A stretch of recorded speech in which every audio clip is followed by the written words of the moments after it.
Come ride the little train that is rolling down the tracks to the junction. Forget about your cares, it is time to relax at the junction. Lots of curves, you bet, and even more when you get to the junction. Petticoat Junction. There's a little hotel called the Shady Rest at the junction. Petticoat Junction. It is run by Kate. Come and be her guest at the junction. Petticoat Junction. And that's Uncle Joe. He's a moving kind of slow at the junction. Petticoat Junction.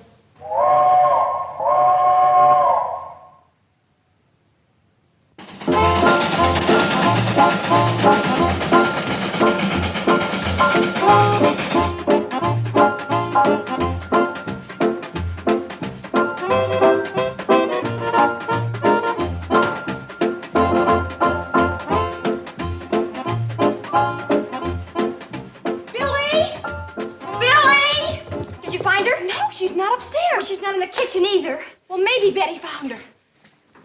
She's not outside. Well, maybe she went into town. Without telling us? Oh, Mother wouldn't do that. Oh, she's in the cellar. Why didn't we think of it?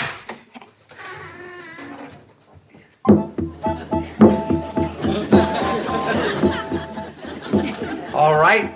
Who hid my Indian? Uncle Joe, we're worried. We can't find Mama. Now you know how I feel when you hide my Indian. Oh, Uncle Joe, this is serious. I don't know where We've looked all over the house. All right. Stop chattering like a nest full of baby blue jays. Your ma went to town. She left a note. What does it say? Nothing, just that she went to town. But I'm worried. Me too. So am I. What about? Well, Mom didn't sleep a wink last night. We heard her walking the floor all night long. And she didn't eat a bite of breakfast. I'll bet she's still worried about the train, Uncle Joe. Afraid the railroad's gonna scrap it. Relax. I took care of that railroad man. He wouldn't dare scrap the Hooterville Cannonball. Has anyone heard the train this morning?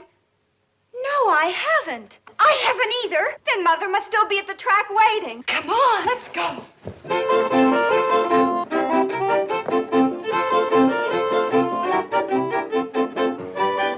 All the mornings for the Cannonball to be late.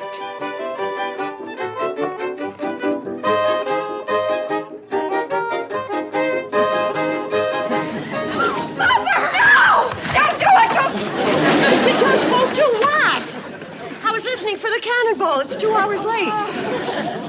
Mother, do you think the railroad has scrapped it?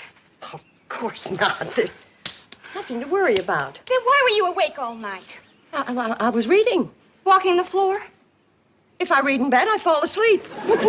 Mother, you're worried about the train. Oh, I am not. Well, you didn't eat a bite of breakfast. Of course I did. I had coffee and buttered train. Toast.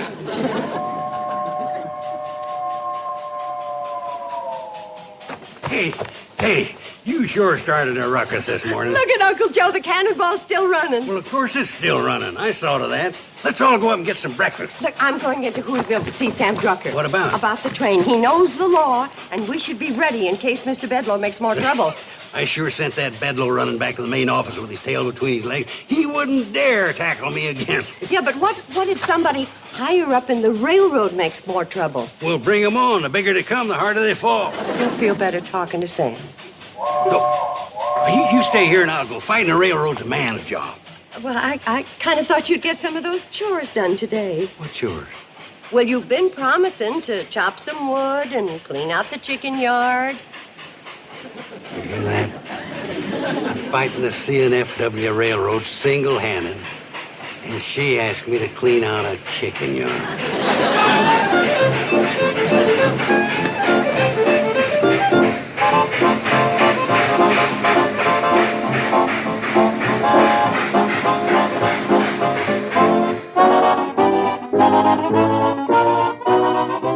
Bedloe, you had a job to do, and you didn't do it. But Mr. Curtis... What did those rubes do to you back there?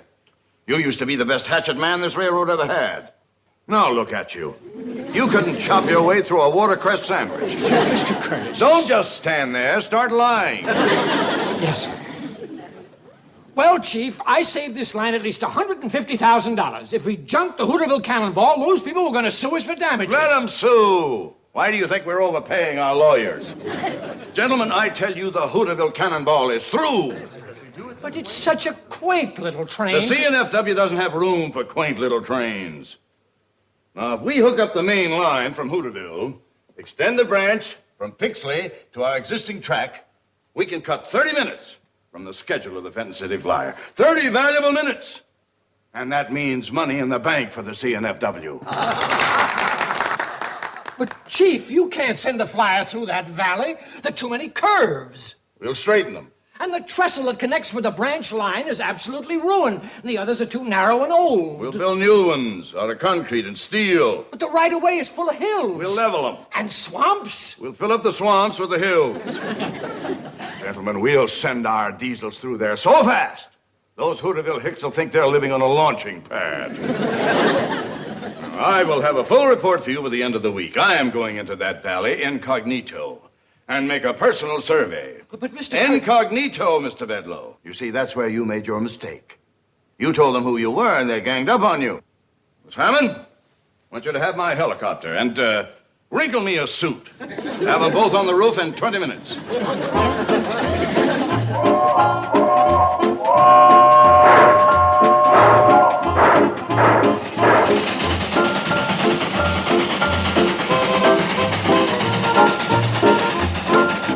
According to Sam Drucker, all we can do right now is lay low and let the railroad make the next move. Sam's a smart fella. He says to expect trouble, though, especially from the president.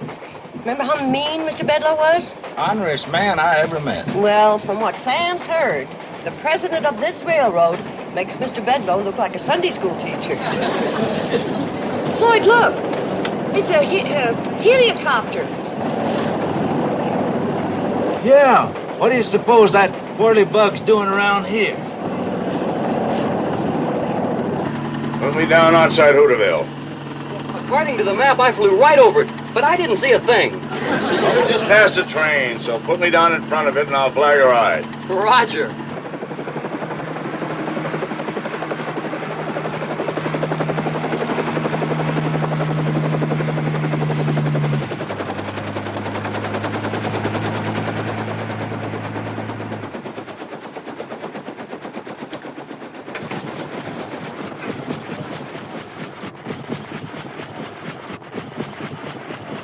Don't forget now, I'll be waiting at Hooterville, ready to be picked up Friday noon.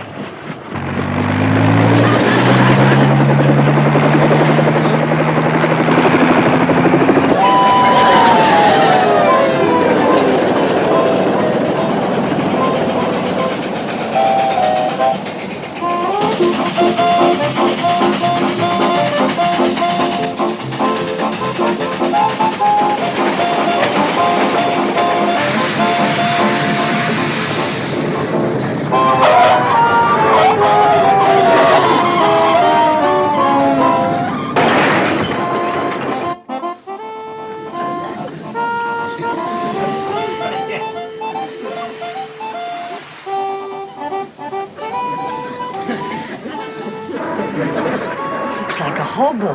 Yeah, and he had the nerve to stop the train. Go easy on him.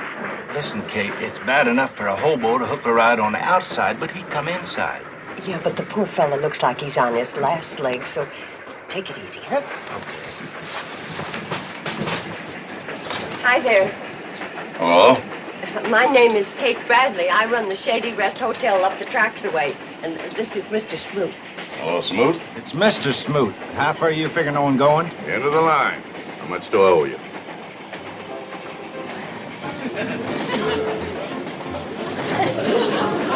Well, my secretary must not have put any money in these clothes. I've got money. Oh, sure you have.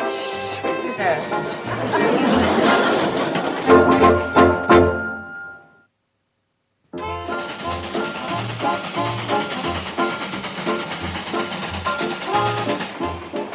I still want to know what the fare is. You wouldn't know what to charge him, would you, Floyd? No, I wouldn't. We never stopped where we picked you up before. Hi. What's up, Charlie? Oh, nothing. Just come back to check on the hitchhiker. Wait a minute. You're the engineer, aren't you? Yep, sure am. Well, then who's running this train? My little girl. What? Betty Jo, my youngest daughter. Runs the train real good, too. Come on, Floyd. We're almost to the trestle. See you later, folks. They let your daughter run this train, a child? She's been running it for years. Has a real steady hand on the throttle.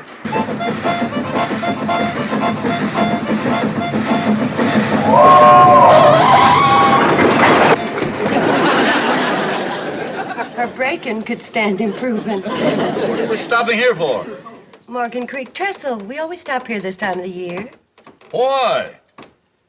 Come on, I'll show you. We're going to be here a spell. Well,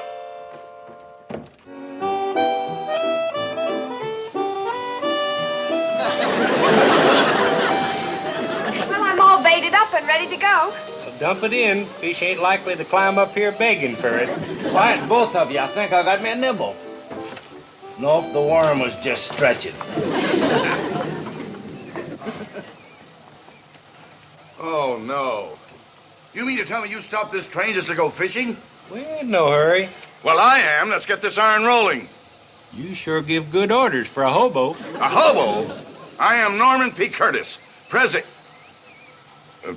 a hobo. Well, if you don't intend staying one, there's no shame in it. Would you like to try my pole? Oh, no, thanks. I'm not much of a fisherman. Well, you never know till you try. Go ahead. Well, all right. But I'm not very good at it. Ooh, I wouldn't say that. I think you got something already. Either that or Betty Jo's using a mighty heavy worm. By George, I have. I've got a fish.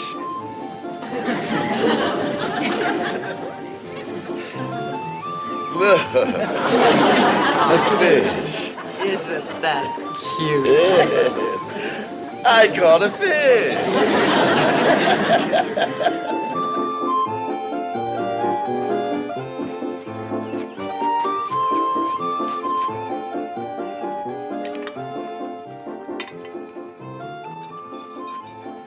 I haven't had a meal like this in years.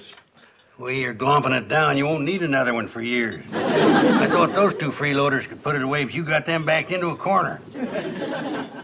What do you mean, freeloaders? We give value received. Well, all of you ride on our railroad for free.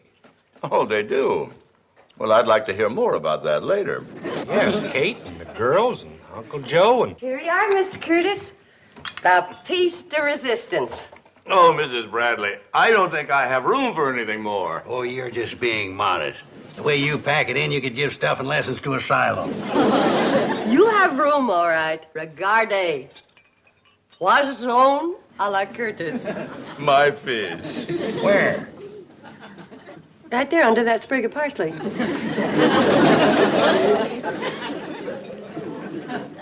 Isn't that something? What'd you call it? Poisson. That's French for fish. I've seen heftier looking guppies. This one did lose a little in the translation. Mrs. Bradley, I can't remember. Kate? Oh, Kate, thank you. I can't remember when I've tasted such delectable food. I'm certainly going to miss it. Well, why don't you stay for a few more days? Tomorrow we're going to have ribs. Ribs. Oh, I really would like to stay, but no, I must get on to Pixley. Mr. Curtis, we all get down on our luck sometimes, so Kate. you don't have to be bashful with us. If it's a question of money, we can work something out. Kate. You're very kind. Maybe I will stay on for a while. Kate, could I speak to you for a minute? Well, sure, I can tell. Excuse me. And just holler when you want dessert. We're going to have gooseberry turnovers. Gooseberry turnovers? Oh, marvelous. My own fish. Maybe I shouldn't have asked her to cook it. Maybe I should have had it mounted. Kate, why'd you have to invite him to stay? Why not? He's a very nice man. Have you seen him eat? He's got more stomachs than a camel. Poor man. Poor us, I mean. Why, he's had everything but the delphiniums Betty Joe painted on the plate. Uncle Joe, I got a feeling about Norman Curtis. His coat may be frazzled, and he may be coming apart at the seams, but underneath it all, He's a tramp. he's a gentleman. I can tell. And you got no call to whittle on a man just 'cause he's come on hard times. Well, if he don't stop eating, our hard times are going to be asking his hard times to move over. It's our bounden duty to help him. Anybody can tell he's seen better days. Not better eating days. Kate, you're a mighty poor judge of character. Now, that Norman is a freeloader if I've ever seen one. He's not a freeloader. I ain't seen the color of his money, have you? Well, I'm going to let him work out his keep. He's going to work? Sure. You've got a lot of chores that haven't been tended to. Norman can be your helper. Helper. Oh, well, that's different. Maybe I better go and see if that poor fella needs some more food.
To the loveliest lady I've ever known. Thank you, Mr. Curtis. Norman, please. Tell me, Norman, is that a compliment to my personality or to my cooking? Both. You know, Kate, I think these have been the happiest days of my whole life. Maybe it's because you've been doing something. Well, you have been keeping me busy. I haven't chopped wood in years. But you need a steady job. You're right. And when I leave here tomorrow, I'm going to the main office of the CNFW Railroad. And ask them for a job. Any kind of a job. Oiling, wiping, walking track. Why, with your brain, you could work up in no time. You really think so? Oh, yes, Norman. You got it in you. You set your mind to it, and in 5 or 10 years, you'll go right to the top. I'll be so proud. I'll point at you and I'll say, "That's my friend, Norman Curtis, station master." Well, let's not aim our sights too high. Mr. Curtis, any special song you'd like to hear? Yes. How about Apple on a Tree? I don't think we know that one. Billy Joe, do we know Apple on a Tree? No. We don't know that one. Oh, that's the finest song you ever heard. Here, give me that thing.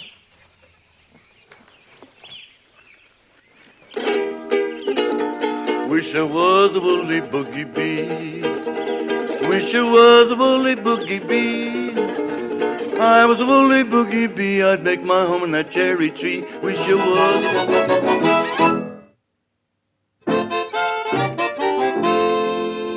Your president did not fire blank cartridges in Hooterville. I did not permit mawkish sentiment to influence my decision. Well, I'm sorry, Chief. I must have been hypnotized. Well, when do we go back to work up there? On what? Well, like you said, to hook up the branch line with the Fenton City Flyer. What are you talking about, Bedlow? We can't send that flyer through that valley. There are too many curves. But you said we'd straighten them. The right-of-way is full of hills. But you said we'd level them. And swamps. That's where you said you'd put the hills. Well, there are too many swamps and not enough hills. And furthermore, the main trestle is completely wrecked. All the others are old and narrow. They're good for nothing but fishing. But you said we'd build new ones out of concrete and steel. What's the matter with you, Bedlow? Are you trying to bankrupt this railroad? Your entire idea of modernizing that branch is unfeasible, ill-advised, and unpatriotic. My idea. Unpatriotic.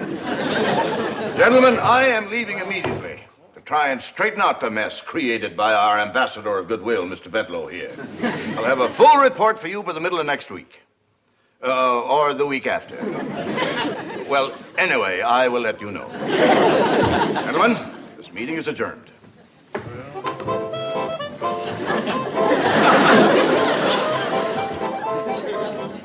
Oh, Miss Hammond, dear. If you have a moment, would you please get my helicopter and my wrinkled suit?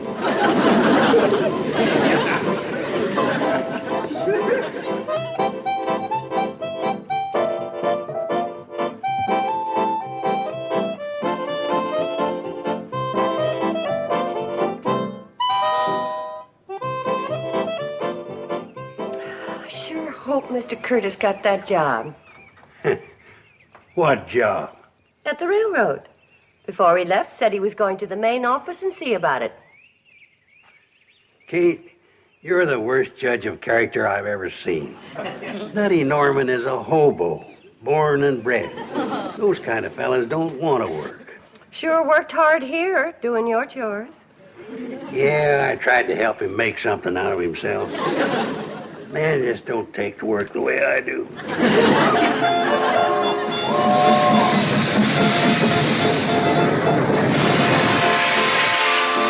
Thanks for the lift, fellas. Oh, and I see you at lunch tomorrow? You'll see us for supper tonight. The way you eat, there won't be no tomorrow.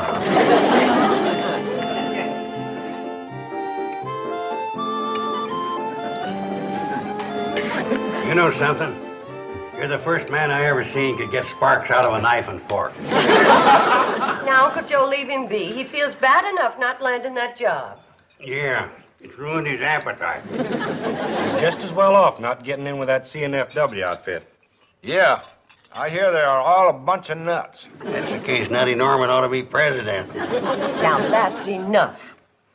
I do hear they're awful hard-hearted, especially the president. They say he's a terror. Did you get a good look at him when you was up there? As a matter of fact, I did. What does he look like? Well, he's a pretty good-looking fella. And rather nice when you get to know him. You're as poor a judge of character as Kate. That skunk's trying to scrap our railroad. Oh, well, wait a minute. It isn't altogether that skunk's fault, the president's fault. As a matter of fact, he wants to save your railroad. He does? Yes, he really does, Kate. But you see, he's accountable to a board of directors. And they are accountable to the stockholders and, well, you know stockholders. Well, when the fiscal year terminates, they want those net profit dividends to be commensurate with Norman. When you try to talk business, you're pathetic. Stick to eating. That's what you do best. You don't sing bad. Speaking of that, let's all go outside and do some singing. We've got a surprise for you, Mr. Curtis. Oh, really? I wish I was a woolly boogie bee. I wish I was a woolly boogie bee. If I was a woolly boogie bee, I would make my home in that old cherry tree. I wish I was a woolly boogie bee. Yeah, doing our song.